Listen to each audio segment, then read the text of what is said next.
साथियों, बोर्ड परीक्षाओं की तैयारियों के क्रम में आज हम रिवाइज करेंगे द्विघात समीकरण या द्विघात समीकरण में विविक्तकर क्या चीज़ होता है, इसके बारे में एक बार फिर से रिवाइज करते हैं। सबसे पहले तो देखें, द्विघात समीकरण हर वो समीकरण जो ax स्क्वायर धन bx धन c बराबर 0 इस रूप में होगी, वो समीकरण द्विघात समीकरण कहलाती है। और द्विघात समीकरण के दो मूल होते हैं, ये ध्यान रहे, दो मूल होंगे। अब आप जानते हैं मूल क्या चीज होता है। मूल दरअसल में x के वो मान होंगे, x यानी जो चर होगा आपकी समीकरण का। ये समीकरण जरूरी नहीं x में हो, y में भी हो सकती है, a y square plus B Y plus C बराबर 0। भाई ध्यान रहे, जो चर है, चर के दो मान होंगे ऐसे जो इसमें रखने पर समीकरण को संतुष्ट करेंगे, अर्थात बायां पक्ष और दायां पक्ष बराबर हो जाएगा।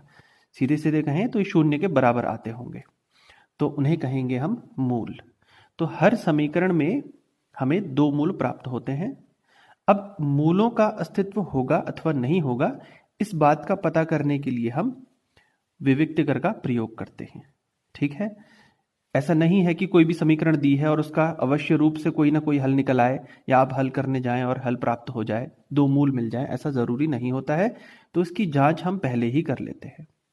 हम जानते हैं द्विघात समीकरण को हल करने के लिए हमारे पास गुणनखंड विधि होती है, पूर्ण वर्ग बनाने वाली विधि होती है, साथ ही साथ द्विघाती सूत्र होता है। लेकिन इन तीनों को अप्लाई करने से पहले हम इस बात की जांच जरूर करेंगे कि यहां पर मूलों का अस्तित्व है अथवा नहीं है, या मूलों की प्रकृति किस प्रकार की है।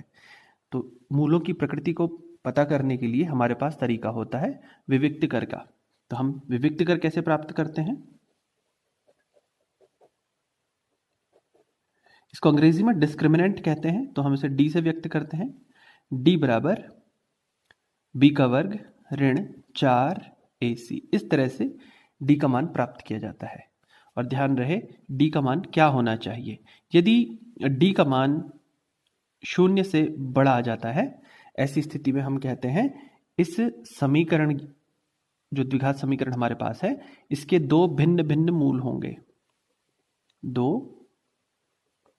भिन्न भिन्न मूल होंगे, दो भिन्न भिन्न मूल। और यदि d का मान शून्य प्राप्त होता है तो हम कहते हैं दो समान मूल प्राप्त होंगे। ठीक है, और यदि d का मान शून्य से छोटा प्राप्त हो तो हम कहते हैं ऐसी स्थिति में कोई भी वास्तविक मूल प्राप्त नहीं होता है, या यूं कहें मूल प्राप्त नहीं होंगे। हम कक्षा 10 के हिसाब से कहें तो कहेंगे कि इस समीकरण युग्म के कोई मूल नहीं होगा, जबकि सच्चाई यह है कि यहाँ पर मूल होते तो हैं लेकिन वास्तविक नहीं होते हैं। तो हम ऐसा लिख सकते हैं, कोई मूल नहीं। और असलियत में होता क्या है, वास्तविक मूलों का अस्तित्व नहीं होता है, वास्तविक मूल नहीं होंगे। तो हम कक्षा 10 के हिसाब से अगर हम हल कर रहे हैं तो हम जानते हैं हम सिर्फ इन दो केसों पर बात करेंगे, यदि d का मान शून्य प्राप्त हो जाए या फिर d का मान शून्य से बड़ा प्राप्त हो जाए, बस तभी हम इनको हल करेंगे। यदि d का मान शून्य से छोटा हो जाए, उस स्थिति में हम द्विघात समीकरण को हल नहीं करते हैं। हम यह लिखकर कि कोई मूल नहीं है ऐसा लिखकर छोड़ देते हैं। ठीक है, तो चलिए एक उदाहरण लेते हैं, एक प्रश्न कर लेते हैं तो अच्छे से समझ आता है। एक प्रश्न, द्विघात समीकरण 2x square minus 6x plus 3 बराबर 0 के मूलों की प्रकृति ज्ञात कीजिए। ठीक है, तो सबसे पहले वही ABC ज्ञात कर लेते हैं। a x स्क्वायर का गुणांक है, कितना है 2। b क्या होता है, x का गुणांक जो है कि ऋणात्मक 6, और c अचर पद जो कि है धनात्मक 3। हम ज्ञात करेंगे विविक्तकर, d बराबर b स्क्वायर माइनस 4ac। तो b कितना है, ऋणात्मक 6, हम इसका करेंगे वर्ग माइनस 4, a का मान 2 और c का मान है 3। ऋणात्मक 6 का वर्ग करेंगे तो वो होता है 36, और ये 4 दूना 8, 8 तियां 24 ये आ जाता है। तो 36 में से हम 24 कम कर लेते हैं तो ये आता है धनात्मक 12, यानी 12 जो है शून्य से बड़ी राशि है। तो हम कह सकते हैं d का मान जो है वो धनात्मक है, 0 से बड़ा है। ऐसी स्थिति में दो मूल होंगे और दोनों ही भिन्न भिन्न होंगे। दो भिन्न भिन्न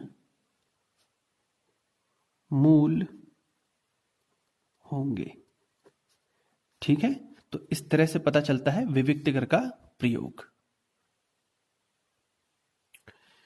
और अधिक समझने के लिए एक और उदाहरण लेते हैं। हमारे पास प्रश्न है, बिना हल किए हुए समीकरण ये दिया हुआ है 8x का वर्ग ऋण 10x धन 3 बराबर 0 के मूलों के लक्षण ज्ञात कीजिए।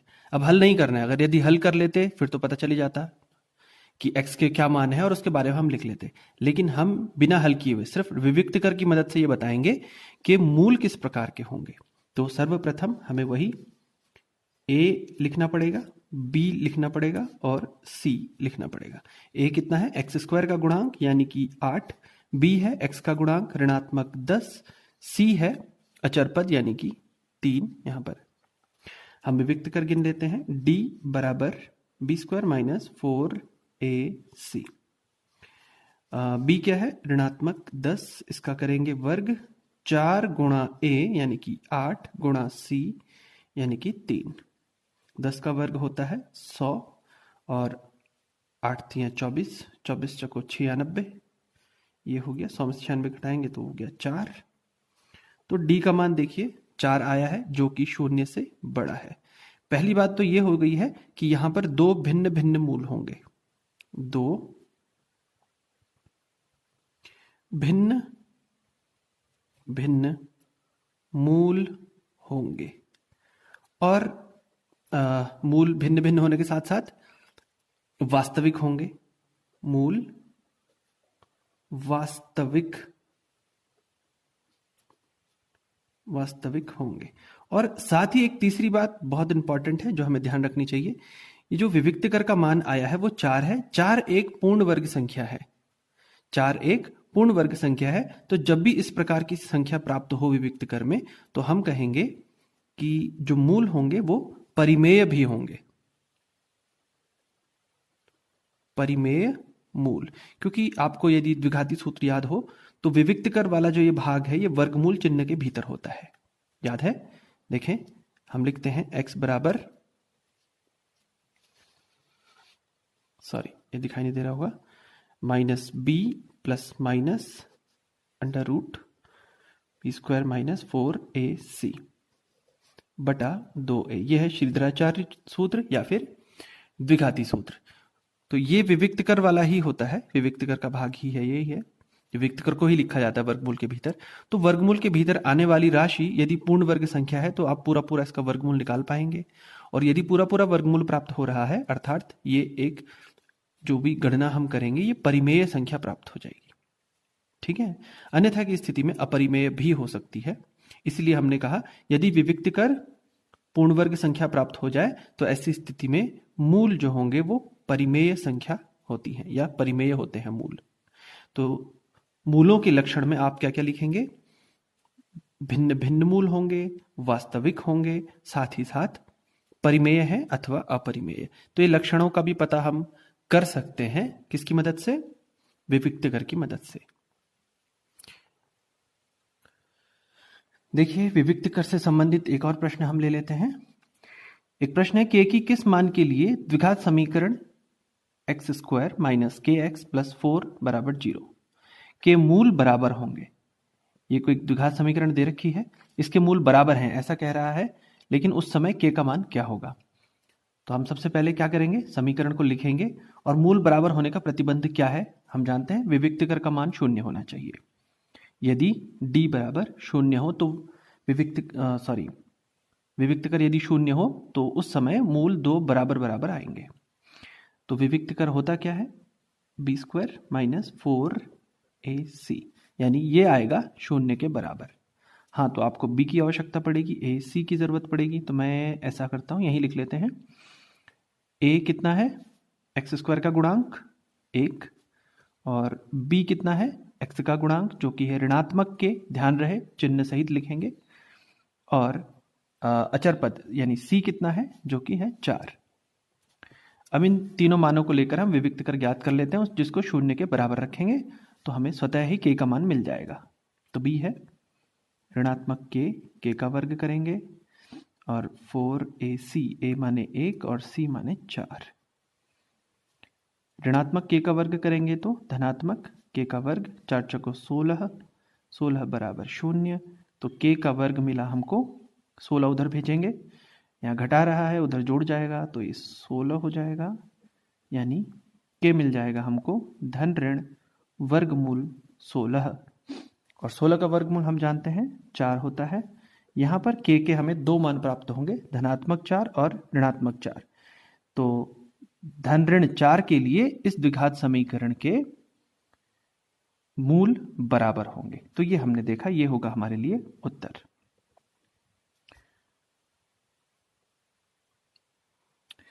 एक अंतिम प्रश्न और ले लेते हैं विविक्त कर के बारे में।